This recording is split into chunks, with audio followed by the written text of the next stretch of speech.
ao vivo.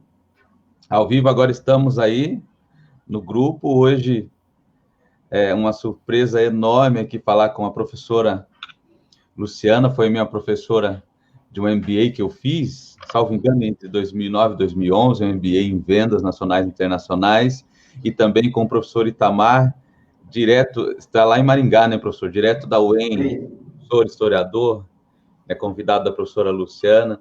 Como que vocês estão aí? Bom dia, Leandro, tudo bem? Bom dia, professor Itamar. Bom dia. Bom dia, pessoal. Bom, eu só uma correção, eu não sou mais da Universidade Estadual de Maringá, tá? Eu fui... sim. Antes que algum coleguinha ligue enchendo o saco, eu sou inativo, eu sou professor do Departamento de História, mas aposentado. Que maravilha essa. Apesar dessa carinha de 18 anos aqui. Estamos iguais aqui, eu também pareço ter 18, mas eu tenho 21. Aí, professores, eu falei com a professora Luciana, não sei, a gente não acertou quem fala primeiro, e a gente vai falando de acordo aí com, né, vamos dizer assim, com que vem as ideias na cabeça, mas para a gente falar um pouco sobre esse momento, sobre o nosso cotidiano, sobre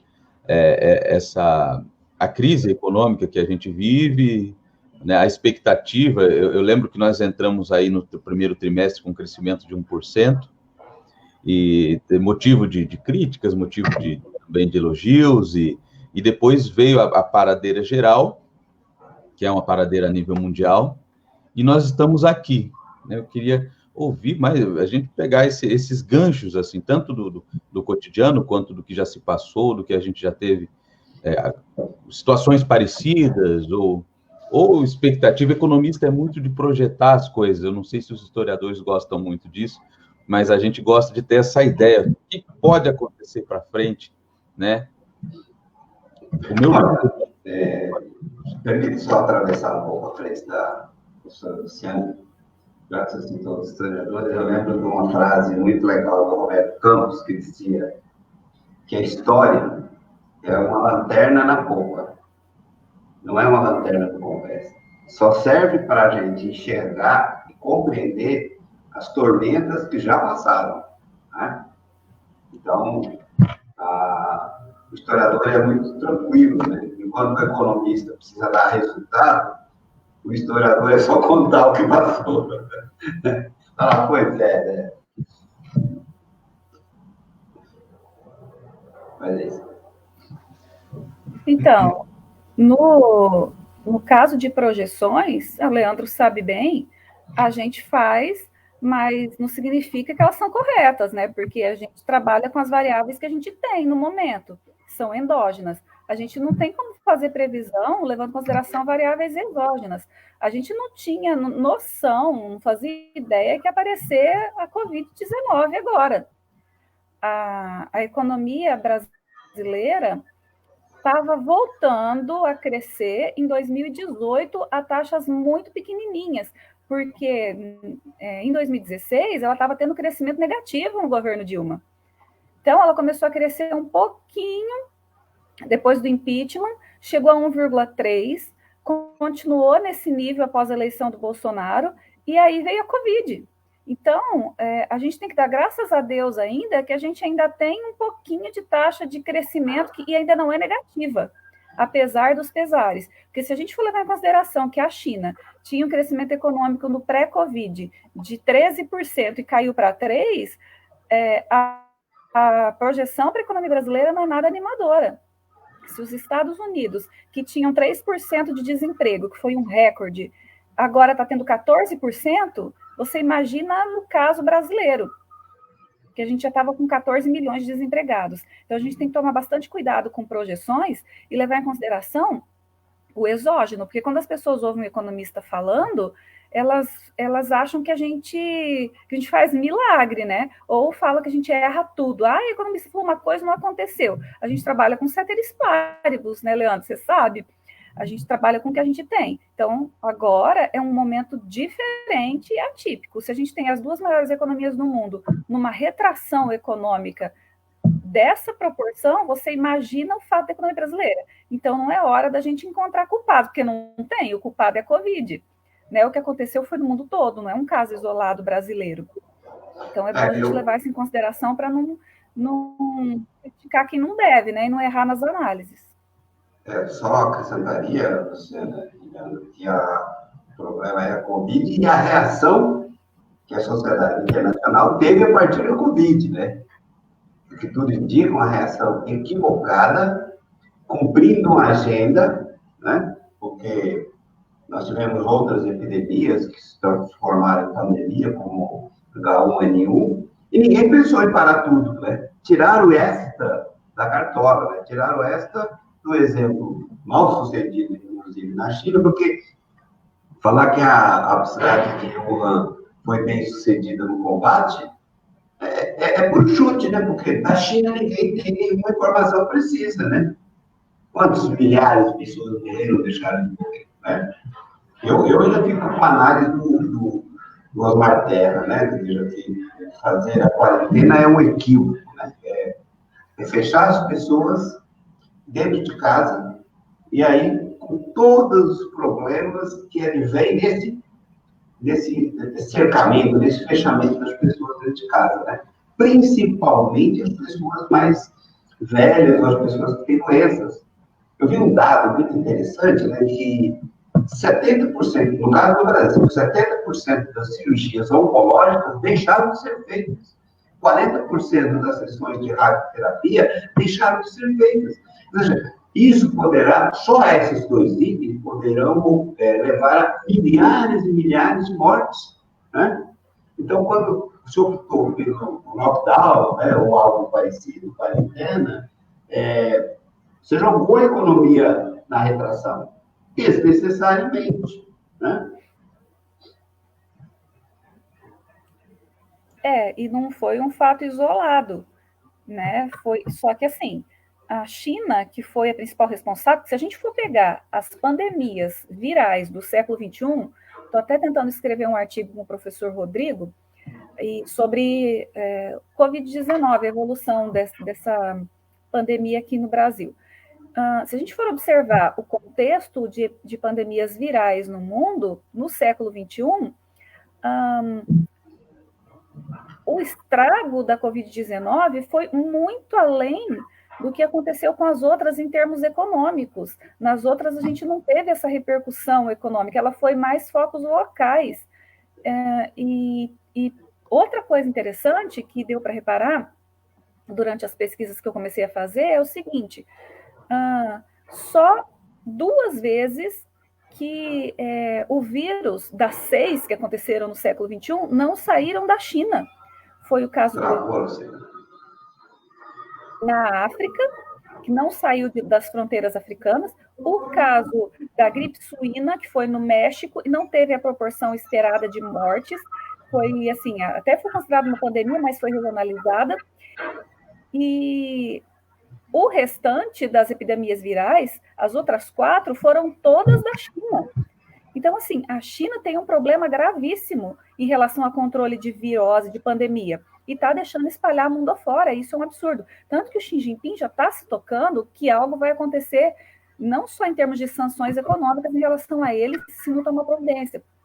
Que anteontem saiu uma matéria na mídia brasileira dizendo que ele está reforçando os testes militares, porque ele teme uma onda, entre aspas, né? Foi o que ele disse, uma onda de ódio em relação à China, por conta dessas pandemias que têm surgido de lá, e teme uma retaliação militar mundial em relação à China. Então, ele está fazendo treinamentos militares para poder se defender de um possível ataque, porque o mundo está revoltado, porque os vírus mortais dos 6 que aconteceram no século XXI, 4 saíram de lá. E a China não está perdendo muito com isso. Porque se você for ver, quando as economias mundiais começaram a ser afetadas pela Covid, a China já estava se abrindo de novo.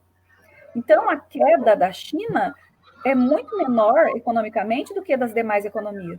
Quando as outras estavam sentindo o efeito da Covid, vem a China dizendo que já estava controlado lá. Lógico que a gente tem que levar em consideração que o vírus muda, né, tem as mutações, pode acontecer outras fases do vírus, só que a gente não tem como saber, porque é uma economia que as informações são fechadas, né? É socialista.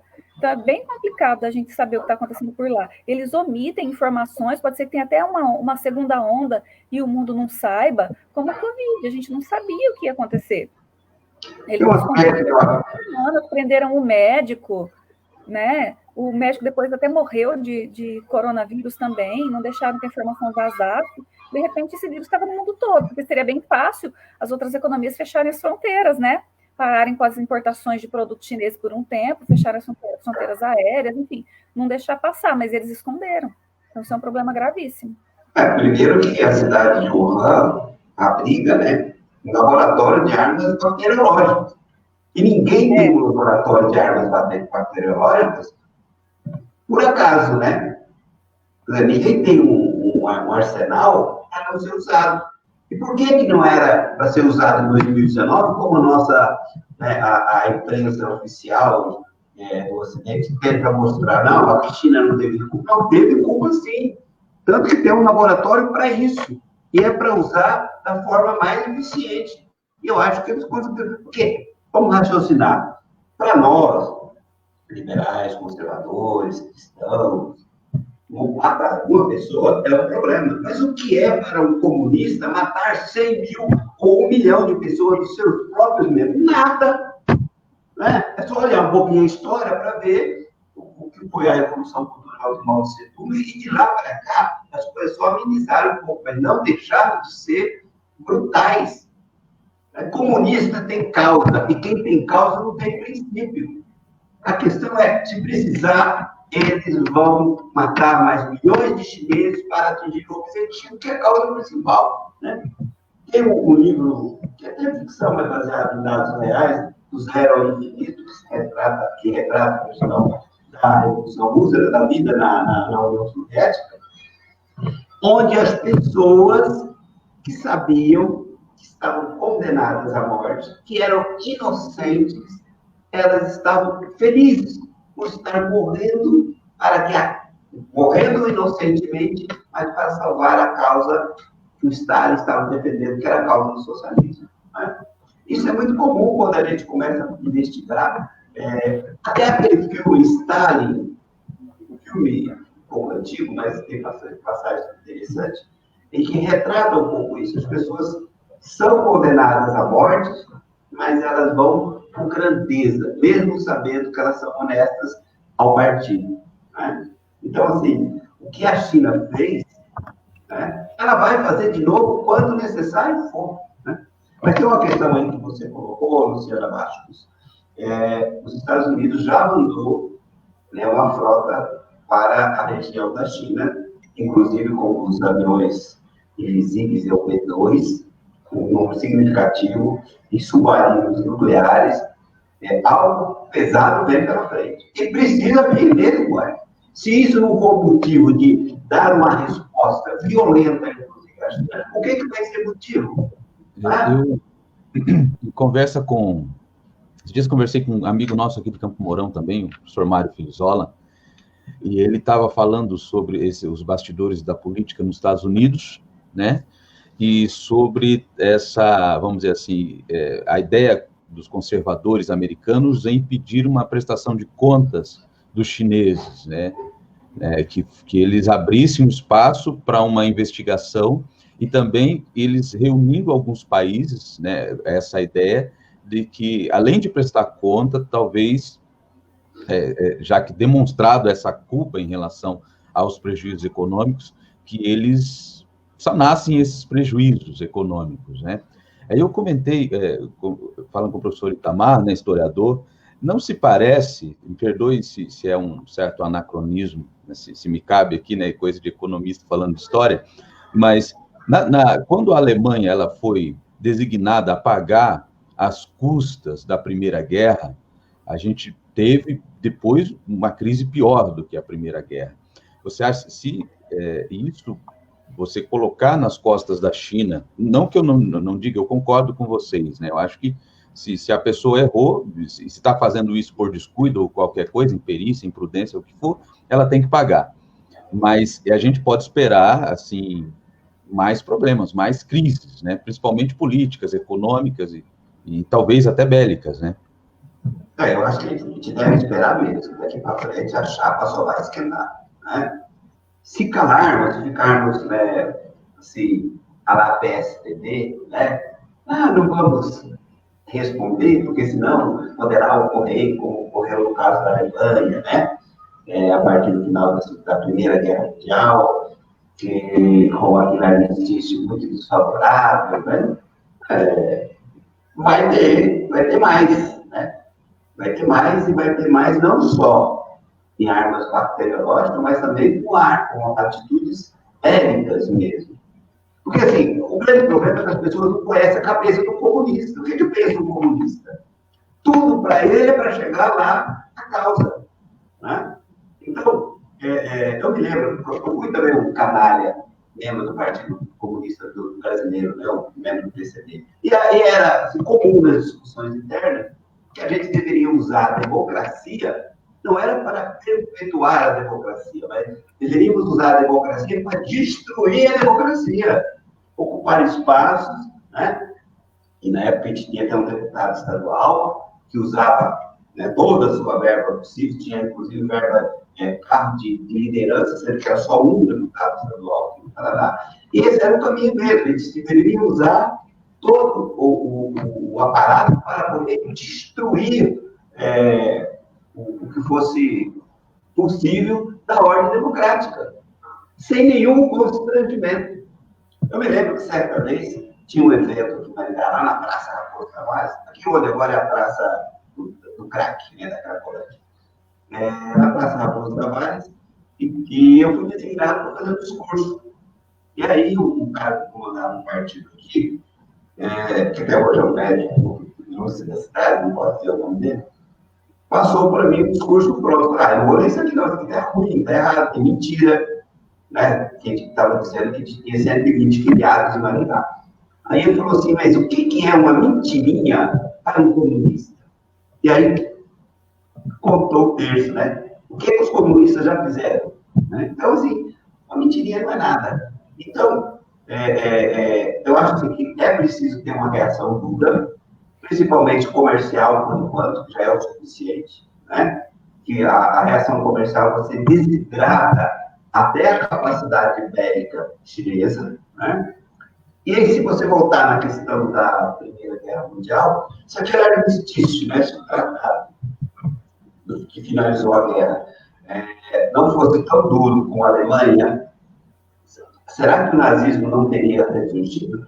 Teria surgido? Teria surgido, sim, o nazismo e o comunismo. Tinha os nazistas são comunistas, né, só que de uma outra matriz. É o que sobrou.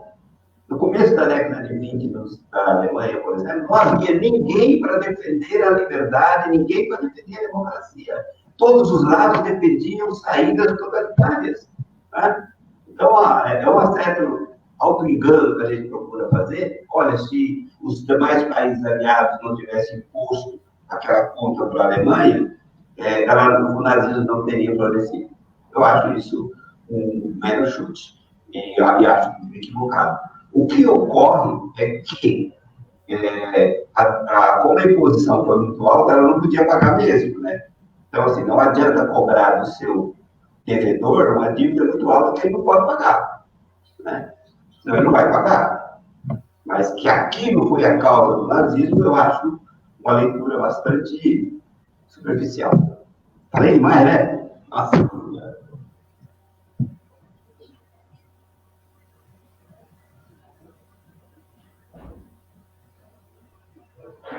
Manda bala aí. Se deixar, eu falo sem parar. Não me deixe. Não, professor, outra coisa que eu queria também falar contigo, ainda nesse caminho, né, da minha conversa anterior, que eu tive com o professor Mário, ele falou de um movimento contrário ao movimento que a gente vem vindo, pelo menos dentro dos discursos, né, de que a globalização, de que seria o caminho, né, e um fechamento maior. Ele acredita, talvez, coisa como eu falei, né, o economista, eu tenho um livro do Mankiw, né, um grande economista, que ele fala que a gente é parecido com o pessoal do clima, né? Mas às vezes fala-se que faz frio e vem o frio mesmo. Aqui em Campo Mourão veio. Então, ele fala sobre essa, pelo menos a nível de discurso, um fechamento mais em blocos, né, de uma economia mais fechada, vamos dizer assim, um pós aí essa crise. Então, você teria mais blocos do que essa ideia da globalização, né? Seria um caminho inverso, por exemplo, da ideia lá depois o início da década de 90, da derrubada do Muro de Berlim, onde todo mundo achava que poderia haver vamos dizer, as coisas andarem de país em país, porque a gente sabe que o dinheiro ele vai, o dinheiro ele viaja. Os bens, a gente estava falando de travar os bens, os serviços também, os bens, principalmente os bens da China, eles estão aqui no Brasil, mas as pessoas, pelo menos as pessoas, após esse Covid, talvez isso dificulte mais, né? Feche-se mais em blocos, né? A gente viu um movimento já desse fechamento de blocos, Estados Unidos interessado com um bloco lá no norte, aqui a construção de um bloco mais no sul, talvez uma nova, vamos dizer assim, uma nova forma, né, de negociações, de economias, ao invés de ser tão globalizada, menos globalizada, após. Bom, posso falar? Pode, depois eu comento também. Bom, eu acho que, primeiro, da Universidade de Maringá, eu comecei a dar aula em 91, e eu era um ardoroso defensor da globalização, né? Apanhei muito por isso. Apanhei pouco depois, porque no começo ninguém levava a sério, achava que estava brincando, né? Eu era mais novo, né? Os meninos aí estão brincando. Era eu e um outro colega que defendia essa postura da globalização. Eu acho que é importante a globalização dos mercadorias e tudo mais. Só que a gente tem que entender, em fazer a política, que esse modelo também deu água, né?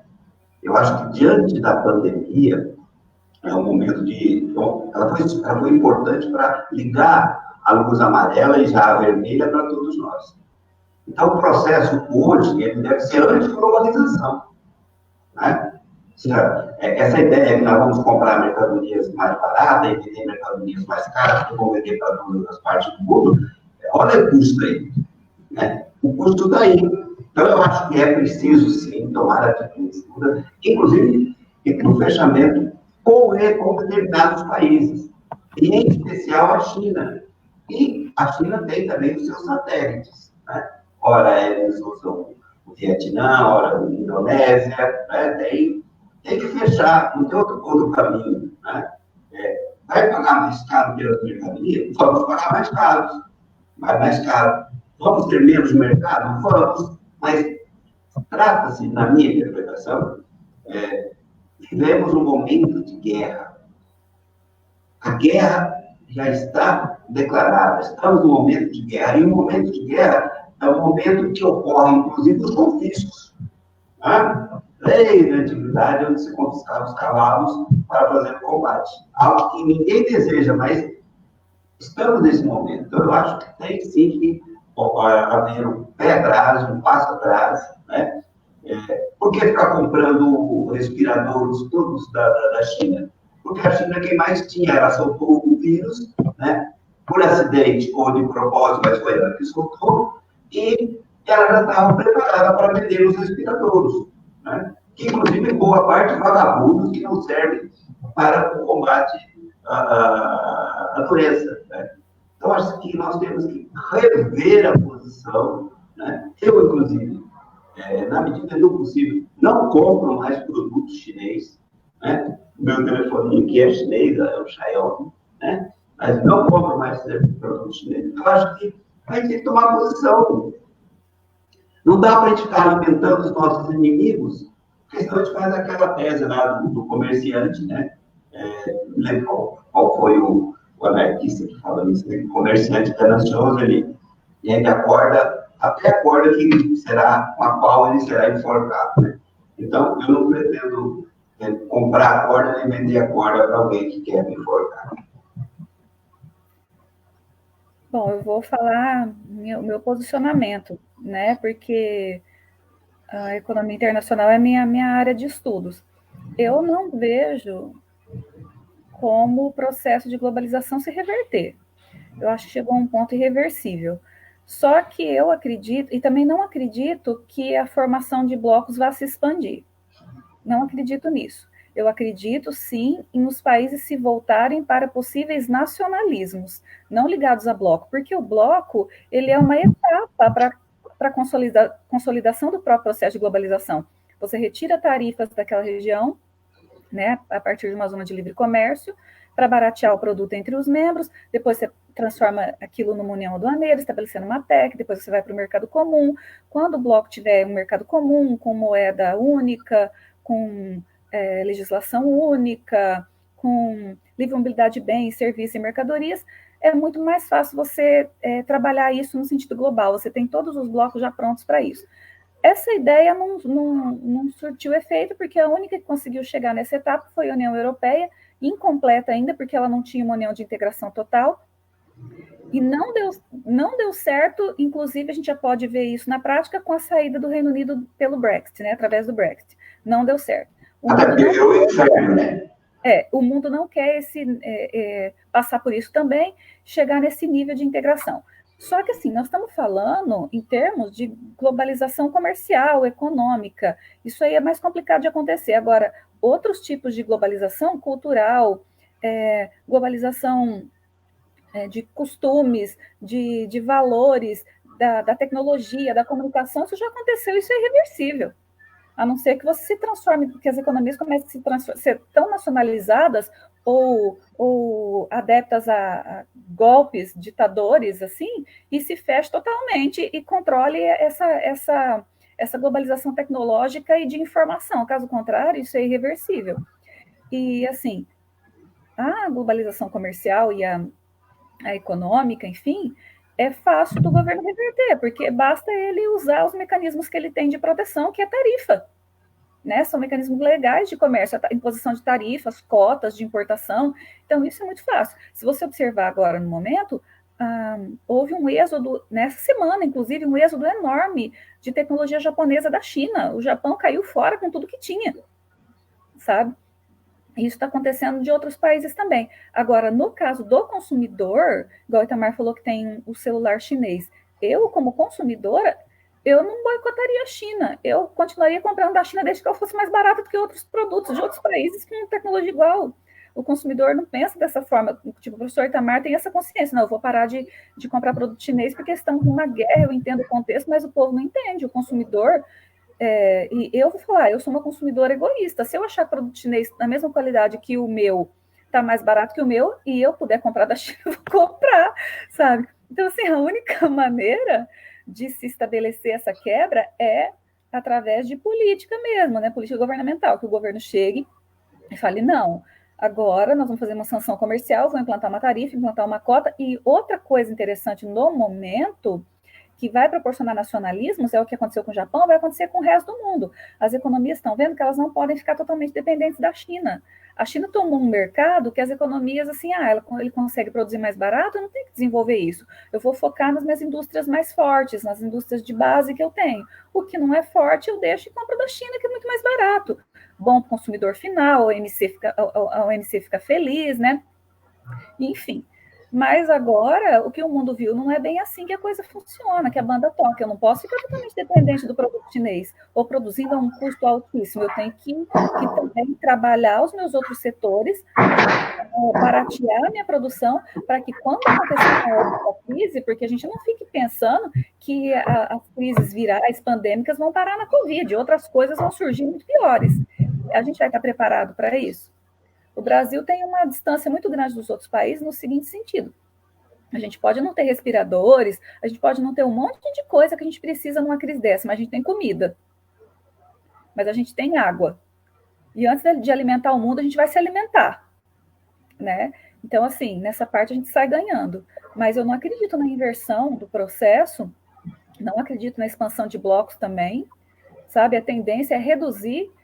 Acredito sim numa expansão de acordos bilaterais, muitos, sabe? E acredito também que os países acordaram para não continuar com essa dependência terrível de produtos chineses que podem fazer falta no momento futuro.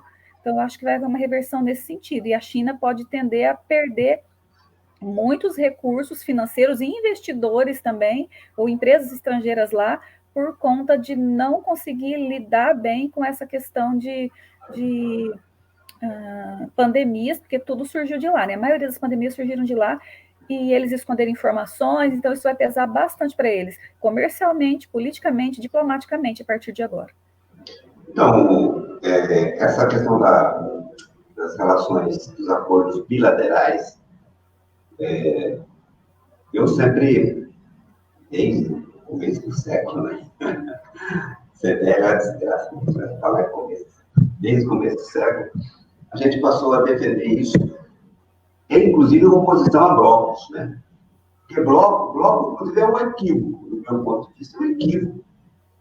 Você pegava a economia chilena, o Chile era muito mais globalizado sem participar de bloco. Depois que ele entrou no bloco de cima, né? Mas ele não precisa de bloco, porque as tarifas alfandegárias do Chile eram baixíssimas. Tirando veículos que eram 35%, as demais, que era 11,5%, o Chile poderia importar de qualquer lugar. Ou seja, nem precisava haver acordo bilateral, né? A questão já estaria resolvida. Mas tem uma questão que você colocou aí, Luciana, que,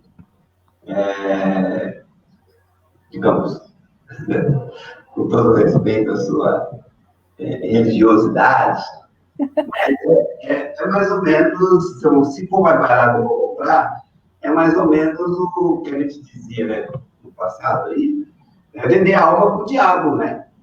Olha, eu vendo a alma para o diabo porque o diabo vai me dar um saco de ouro, né? Eu tinha um tio doido que vivia tentando vender a alma para o diabo nunca quis comprar a alma dele. Então, pelo menos, eu acho que ela já tinha alma dele, só não pagava ele, né? Eu acho que não é assim, acho que a vida não é um vale tudo. Né? Mas o consumidor pensa assim, esse que é o detalhe. O consumidor pensa assim, né? Agora, digamos assim, a gente não pode ficar nessa tese da maioria, né? E sobretudo a gente que... Nós não podemos, mas a renda é limitada. Nós atuamos como formadores. Então, deixa eu melhorar a minha iluminação aqui, ver se ficou melhor. Melhorou, não? Não. Tá joia. Tá boa? Pra mim tá bom. E aqui, assim, se ficou ruim? Opa, eu dei uma mudada no layout das telas aqui, eu acho que melhorou, porque estava cortando um pedaço do professor. Agora tá. Eu fiquei com o nome aparecendo só de oi, eu não chamo oi, não. Eu não sei alterar essa piroca. Mas pode falar. Só essa observação que eu gostaria de fazer. Não, eu acho bacana, né? Eu tive um professor colega da UEM também, que eu gostava muito dessa ideia, né? Eu além de ter essa vontade que o professor colocou, eu também sou bairrista, sabe? Eu gosto, assim, se eu pudesse, além de não comprar as coisas de lá, eu compraria as coisas daqui também, né? E valorizaria e fomentaria, né? Eu vi que no início da conversa a professora Luciana falou sobre a falta de controle sobre os fatores exógenos, né? Como que a gente vai falar sobre esses fatores, né? A gente tem uma ideia maior sobre o que está aqui dentro, sobre as ideias endógenas, né? E daí também trazendo uma escola, talvez, não sei se é uma escola da qual o professor simpatiza, mas a escola desenvolvimentista, ela ficou um pouco deixada de lado depois de 70, depois do primeiro Programa Nacional de Desenvolvimento, o segundo Programa Nacional, né? E toda essa ideia voltada ao endógeno. A partir de 90, a gente fez essa abertura, né? Essa ideia aí, como a gente falou, talvez esse marco, a gente chama de marco, mas, obviamente, simbólico, né? Que é a queda do muro, lá na Alemanha. Mas, eu pensando também dentro dessas nossas expectativas, vamos dizer assim, se a gente deixa de comprar, né, o que vem da China, e isso pode ser escolhido não por nós, não pelos consumidores, mas pelo próprio governo, pelo próprio Estado, a partir de mecanismos de tributação, como a professora falou, né, a gente vai ter que comprar de um outro lugar, ou produzir aqui. Eu preferiria 1000 vezes produzir aqui, né? E eu gosto de um antropólogo, Darcy Ribeiro, e ele tem uma grande crítica quando a gente abraçou aí a causa das patentes, né, da gente ser amarrado com tudo que a gente vai fazer, tudo que a gente vai inovar, tudo que a gente vai criar, a gente tem que meio que pedir licença ou pagar royalty, né? É o que os chineses não fizeram e não fazem. Eles não estão nem aí. E talvez essa quebra de paradigma exija um pouco disso, né? Da mão do Estado, né? Tributando, deixando que os produtos não entrem tão fácil assim, né? Porque se deixar para o consumidor, eu acredito que o consumidor vai comprar o que é mais barato. E também, se a gente vai produzir aqui ou vai comprar de algum outro lugar, que se deixe mais simples, né? Eu acredito que a gente tem capacidade de produzir o que eles produzem, sem dúvida nenhuma.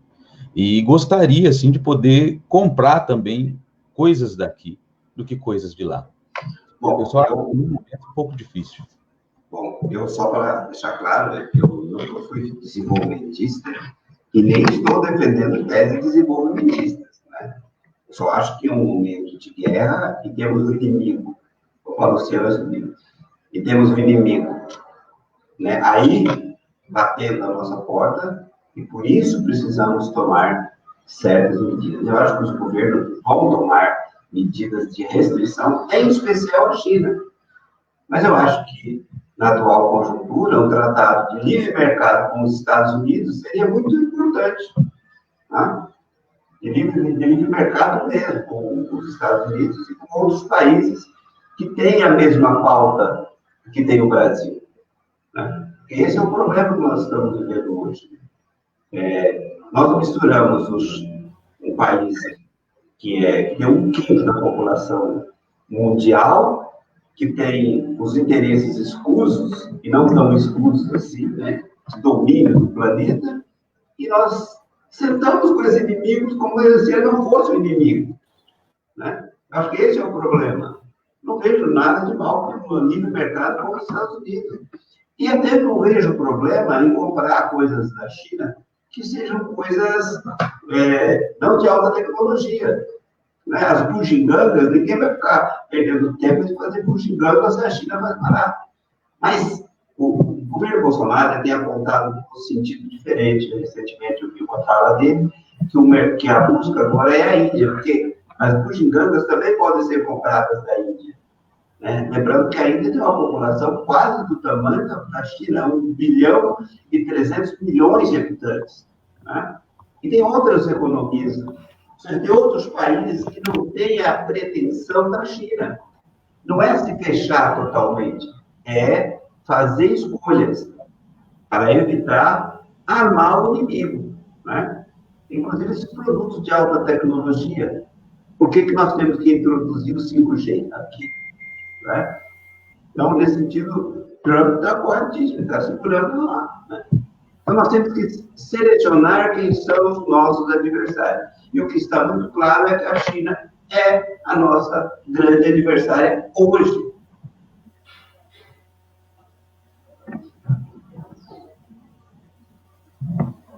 Acho que as pessoas da economia, vocês conhecem, né, aquele debate entre Roberto Simons e Eugênio Goudin, né, da década de 40.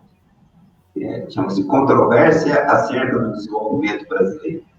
Eu tenho esse texto, né, poucas pessoas têm, mas eu tenho esse texto, e que é uma discussão entre os dois. E o Roberto Goudin é que faz a leitura do mercado, né, do mercado, e o Simons, que é um empresário, e aí vem o problema do desenvolvimentismo é que ele vem cheio de defeitos, né? O Simons, né, que é o pai do Mário Henrique Simons, o Roberto Simons, é um dos criadores também da Fiesp, né? Antigamente já tinha outro nome, que era São Paulo, né? Mas tinha um outro nome. Ele chegava nesses debates que ele fez, né? Ele chega a defender a economia turca, o modelo de desenvolvimento que a Turquia estava adotando, e, inclusive, elogiar a União Soviética.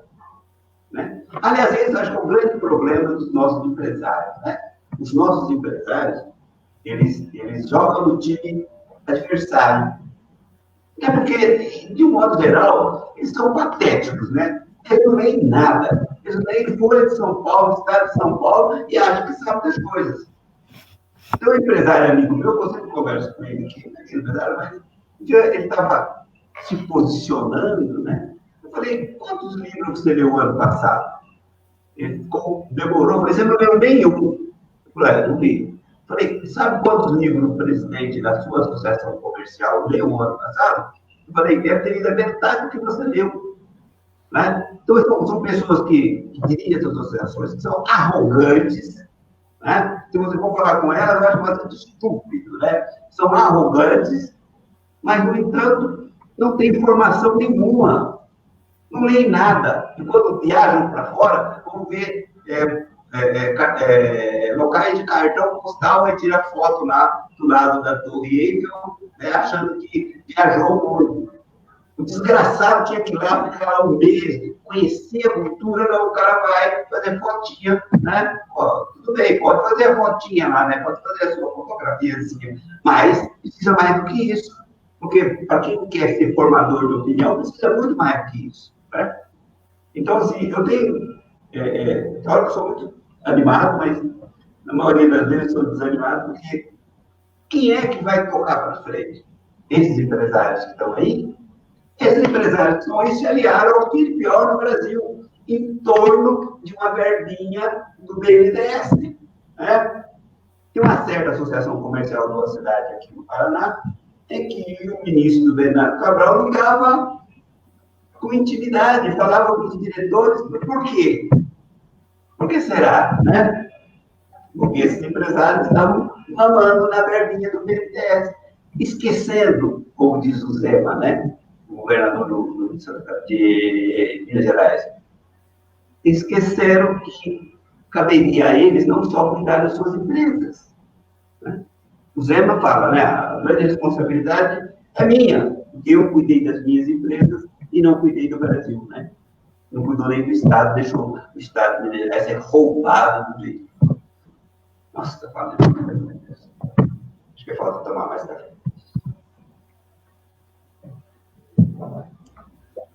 Bacana, muito bacana. Essa escolha, eu acho que é uma escolha inteligente, né? Porque se a gente não cuidar, eu tive citando aqui um professor meu, ele falava assim, olha, primeiro chegam os produtos da China, depois os chineses, porque por mais que lá seja grande, não vai caber todos lá. Né? E a gente viu um movimento, né, de imigração deles vindo para cá, tentando comprar, né, bastante terra, tentando fechar as coisas, né. Eu tenho um amigo também, um saxofonista, meu amigo Edson, ele fala assim, ele tá bravo, né, com eles, que fala que para eles poderem jogar, eles querem ser dono do campo e dono da bola, né. E eu achei assim muito interessante isso, porque se você acaba deixando a coisa acontecer, chega num ponto em que realmente você fica do lado mais fraco da corda, né? Eu prefiro também, gosto de acreditar nessa ideia de que a gente está com a questão básica, né, de Maslow, aquela pirâmide, né, que é a questão dos alimentos, da água, a gente está muito bem provido, né? Mas criam-se tantas, vamos dizer assim, tantos desejos em relação aí a essas tecnologias, né, que a gente acaba trocando isso de forma fácil e com termos de troca, sempre, isso é histórico, né? Sempre de maneira ruim para a gente, né? São containers a troco de alguns celulares, alguns computadores, né? E é muito difícil você colocar essa política, né? Você dizer assim. Também achei interessante o que o professor falou, né? Você não precisa comprar da China, pode comprar da Índia, né? Que está ali do lado, né? Inclusive, né, há um boom, né, vamos dizer assim, pelo menos de filmes, né, no Netflix, né, demonstrando um pouco da cultura lá da Índia, não sei se vocês vêm assistindo, né, e a ideia é esperar, né, porque não é uma política fácil de se fazer, né, quando você lida contra preços, né, fica tudo muito mais difícil. Eu lembro que na década de 90, os produtores aqui, para eles, o custo era mais alto do que o produto vir de lá, passar pelo Paraguai e chegar aqui em Campo Mourão. Então tem que ter realmente muita força de vontade, muita garra, muito nacionalismo, que foi o que a professora falou, né? Se você não tiver mais amor por questões simbólicas, vamos dizer assim, o material acaba tomando parte. Junto com o material, infelizmente, vem outros valores, né? Outras questões simbólicas.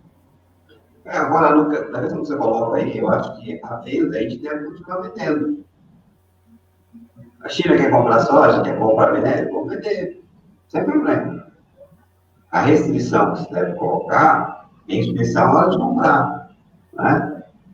É free marketing para a venda. Né?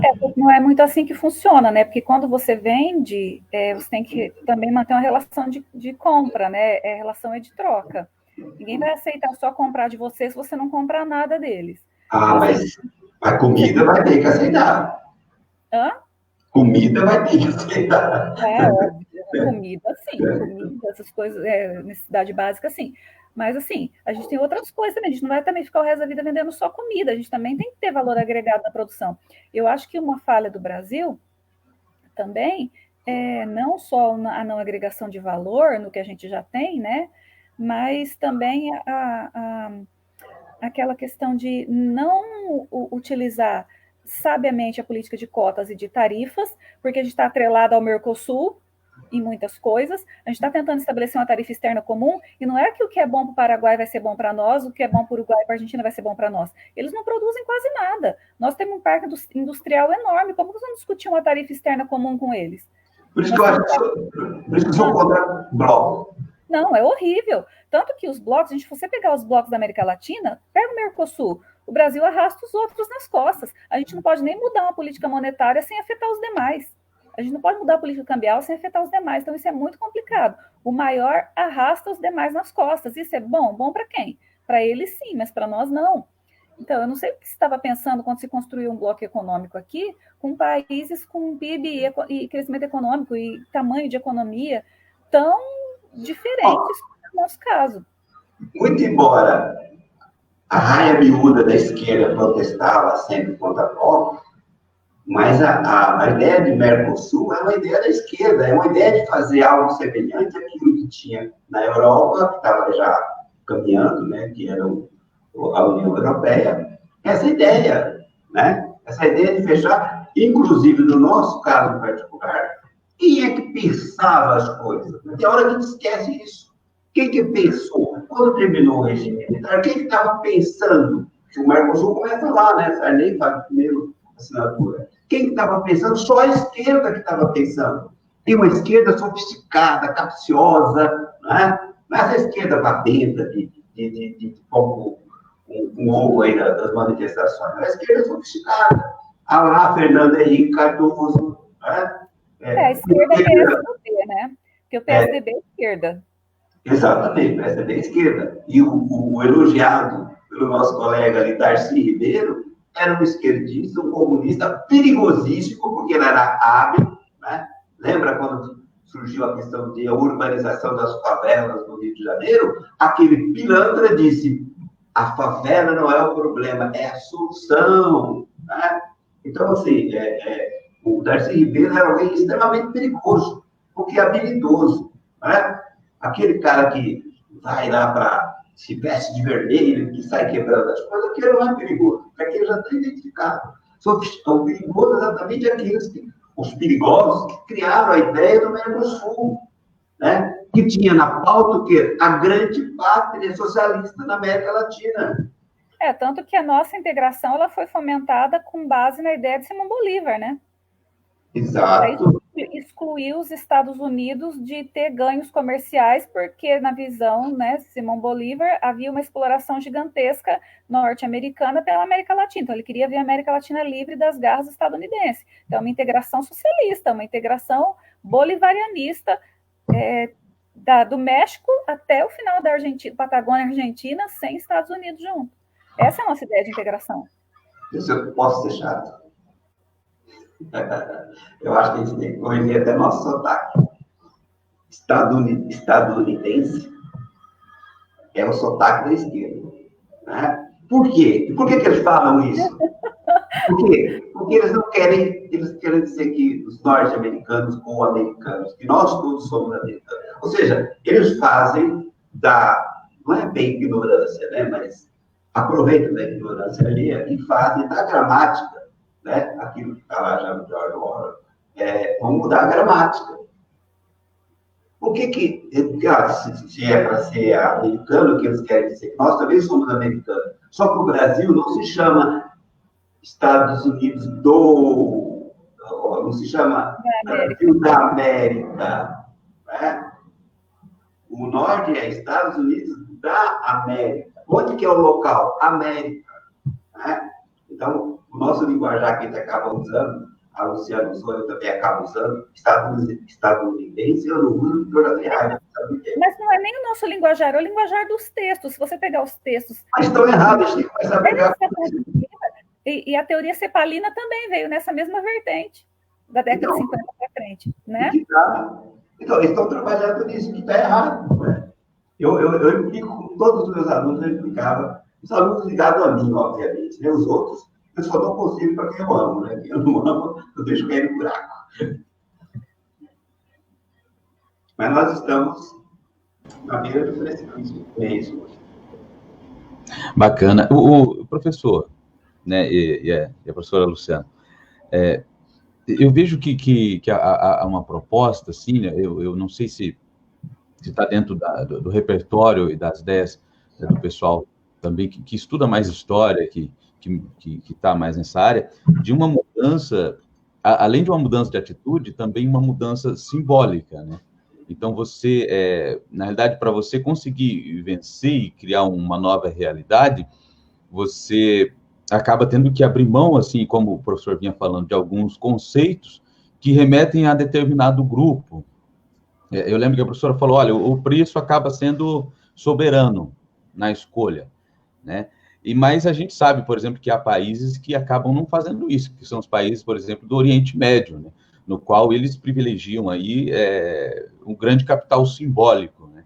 E a gente acaba abrindo mão, assim, eu vejo que, pelo menos, assim, se a gente acaba trazendo algum conceito ou algum autor, a gente pode, de repente, perder esse fio da meada de uma reviravolta, vamos dizer assim, do qual nós necessitamos, né? Que seria uma reviravolta de virar as costas ao comércio de quem é adversário, de não ficar aquela coisa assim tão teoricamente imparcial e neutra, né? Eu não acredito nessa neutralidade e também não acredito na neutralidade. Essa política, por exemplo, eu compro de quem eu quiser, mas todo mundo tem que aceitar minhas vendas, né? Eu acredito que os Estados Unidos sempre fizeram bem isso. Mas, por exemplo, para a gente que é aqui do Brasil, talvez não... Como que a gente faria, né? Fora os casos dos alimentos, que eu concordo com o professor, né? Que é coisa básica, né? Então, se eles estão... Mas o raciocínio é mais ou menos assim. O que eu tenho para vender, estou vendo para quem quer comprar. Óbvio, é o que a gente faz. Eu estou com um carro à venda aqui. Quer comprar? Não estou perguntando se você mora em Campo Mourão ou se você mora em Guaíra. Eu estou com o carro à venda, eu vendo para quem quiser. Agora, o carro que eu vou comprar, aí eu vou escolher o carro que eu vou comprar. Eu quero saber o modelo, quero saber a procedência, né? Então, porque a gente fica assim nessa perspectiva que tem que ter sempre essa relação mútua. Não. As pessoas, quando quiseram, agora os países precisavam de respiradores, e que a China tinha em grande estoque, foram comprar na China, né? E acho que até fizeram certo, compraram na última hora, não tinha solução. Se é que não tinha solução, né? Então, agora, na hora, isso a China vai continuar comprando minério de ferro no Brasil, vai continuar comprando os nossos cereais, porque ela precisa, por uma questão básica. Mais ou menos, porque aí tem a questão da concorrência externa também. Não é assim, eu vou vender para quem quiser comprar. Tem muitos outros também querendo comprar o mesmo produto, querendo vender o mesmo produto. Então, acaba virando uma concorrência via preço. Isso que é muito complicado. Aí tem a questão do preço, qualidade. Então, você só pode boicotar isso devido ao tamanho da curva de demanda internacional através de, se você não quiser comprar, através de um bloqueio com tarifa ou cota. E outra coisa muito interessante, no caso brasileiro, que eu acho que impede o Brasil de conseguir se ser autossuficiente em muita coisa, é a nossa elevada taxa tributária. A taxa tributária em cima dos nossos Isso mesmo. A gente precisa de uma reforma tributária urgente, senão a gente vai ter sempre que comprar do exterior. Gente, o nosso carro vendido para o Paraguai, com tarifa e tudo, é muito mais barato você pegar no Paraguai do que você pegar aqui, você pega lá pela metade do preço, sabe? A nossa política tributária é assassina do comércio nacional. Além da política da questão tributária, você tem também a burocracia, né? Muito, demais da conta. Você sabe quanto tempo você leva a conseguir um CIF, Serviço de Inspeção Federal, o registro aquele número? Eu tenho um parente que, por exemplo, fez isso. Ele perdeu o CIF que ele tinha e teve que dar entrada com outro. Demoraria 1 ano. Pois é. E a empresa tinha que estar aberta, né? Sem produzir. Como que você vai ser autossuficiente? Você vai falar, eu não vou comprar mais produto da China se você tem uma burocracia gigantesca e se você tem uma carga tributária que impede qualquer um de abrir uma empresa. Além de ser dificílimo de abrir, você paga horrores para poder produzir aqui dentro. Então, logicamente falando, que vai ser comprar da China mesmo, ou de qualquer outro que vender barato. E isso fale com a indústria nacional. A gente podia ter uma gama de produtos muito maior. E se a gente não frear essa dependência e não pensar em mudar essa política tributária e reduzir essa burocracia, ao invés de a gente ter crescimento econômico, a gente vai ter inversão de crescimento econômico no futuro. Porque as pandemias não vão parar na Covid-19, não. Vão vir outras e outras e outras e muito piores. Você vê, ó, eu estava vendo a questão do vírus da Covid. Ele é formado não por DNA, mas por RNA, ácido desoxirribonucleico, ao invés do ribonucleico. Então, para conseguir uma vacina, porque as mutações são muito rápidas e as formas de cadeia deles são muito complexas, para conseguir uma vacina, demora muito mais do que uma vacina para H1N1, que é completamente diferente. E o que se espera de agora para frente é que venham pandemias e mutações desse vírus e de outros muito mais complexos, demorem muito mais para acontecer uma vacina, o que vai demandar esforço de saúde muito gigantesco das economias. Então, assim, quanto mais autossuficiente você for nesse momento, melhor. Quanto mais produtos você tiver para vender para fora, com tarifa reduzida e sem tributo para vender aqui dentro, melhor para você. E nós estamos longe, muito longe disso. Quando a gente falou em reforma da Previdência, na época, eu particularmente, falando como economista, pensei, por que não começar pela reforma tributária ao invés da previdenciária? Porque a reforma da Previdência para nós, agora, com essa pandemia vindo, o efeito foi muito mínimo. Né? Tudo que a gente economizou na reforma da Previdência já vazou no tratamento de saúde da Covid. Agora, uma reforma tributária teria sido, assim, fundamental para a gente enfrentar isso, em termos de fazer com que as nossas empresas começassem a vencer barreiras e produzir para o mercado interno e externo mais barato. E desacelerar essa burocracia também. A gente começou pela reforma errada, mas dá tempo de fazer também, só que falta vontade política, né? Só lembrando que falta menos de 2 minutos. Nossa. Vou ligar o microfone aqui, ó. Esqueci de ligar, estou falando com o microfone desligado. Muito bacana, olha, a gente vê que a gente fez esse caminho todo e essa reforma tributária e uma inteligência maior na questão dos papéis aqui no Brasil, eu acho que era algo que facilitaria muito mais a nossa vida, né? Sem sombra de dúvida, né? Mas como o professor lembrou, né, nós temos 2 minutos aí agora que a gente demos essa volta, estava entrando aqui, né, realmente no país, mas o tempo urge, né, como diria um grande amigo meu. E dizer que eu estou muito, muito feliz, né, da professora Luciana ter aceito o convite, convidado o professor Itamar, quero um dia continuar essa conversa, sabe? É muito bacana falar aí com quem é da área da história. Só me chamar, que a gente faz novamente até amanhã. Então eu vou pegar o teu contato aqui, ó, e já está feito o convite, né? Eu faço live até de velório. Muito bacana, né? E até para continuar essa, da onde a gente parou, que é essa ideia da necessidade de uma reforma tributária, né? E dos entraves, né? Aqui dessa realmente acontecer, como a Luciana falou, bem antes mesmo da reforma previdenciária, né? Mas a gente está caminhando para algo assim, talvez melhor, né? Agradecer o professor também, né? É sempre ótimo conversar com historiadores. Eu estava conversando com a professora Luciana e citando aqui, eu no meu mestrado eu tive um historiador que foi meu orientador, o professor Bruno, né, e esses dias a gente veio falar sobre Guimarães Rosa, ele adora literatura, e foi fantástica a conversa também, né? É sempre muito bom falar com quem estuda a história, né? Com quem sabe da história. Eu que agradeço o convite. Eu agradeço também, Leandro. Foi um prazer, né? E aí estamos aí. Se a gente puder ajudar e contribuir em alguma coisa. Opa! Sempre, sempre. Eu vou deixando, então, o tchau com vocês aqui, né? Que eu sei que os professores têm compromisso. E daí a gente marca uma próxima vez aqui, já tem um ponto de início da nossa conversa, né? São essas reformas altamente necessárias. Obrigado. Bom, essa conversa foi muito boa. Muito boa. Obrigado, hein, professores? Obrigada, Leandro. Obrigada, professor Itamar. Obrigado a você.